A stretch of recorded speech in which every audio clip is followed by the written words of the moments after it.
এই হাহাকার একটু খাবার আর বিশুদ্ধ পানির জন্য।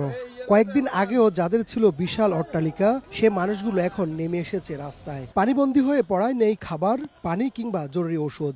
সরকারি বেলে কোনো বেলে খাওয়া দাওয়ার নেই, বিশুদ্ধ পানিও কই পাবো? বিশুদ্ধ পানি পাঠালে না যারা খাইতে হইতে না। আবার এখন ঠিক আছে, আর হালং টালং কিছু নেই। এই আর গে মনে করেন ফিরি যাচ্ছি ছোট মোটা মোটর গ্যাসের গরু রান টেন দিতে হি গিয়ে চলে গেছে। বন্যায় তো আশ্রয় কেন্দ্র যাইতে পারে না, আরেকজনে করে যায়, সেই জায়গাতে বেজাল মানুষের খাওয়া দাওয়ার একটা খুব পরিস্থিতি।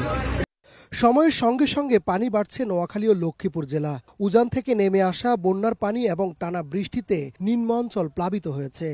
বৃষ্টি থেকে অনেক পানি বাড়ি গেছে, ঘরে একদম বুক পর্যন্ত পানি হয়ে গেছে। সমস্যা হয়, নিজে ঘর সমস্যা হয়। এখন না অসহায় ওই না পারি চলে যেতে, না পারি কিছু করতে, এখন অসহায়ের মতো আমরা এই জায়গার মধ্যে পড়ে আছি। বিভিন্ন এলাকায় পানিবন্দী হয়ে পড়েছেন কয়েক লাখ মানুষ। দেখা দিয়েছে শুকনো খাবার এবং বিশুদ্ধ পানির সংকট। গরু ছাগল সবগুলো, হাঁস মুরগ সবগুলো মারা গেছে।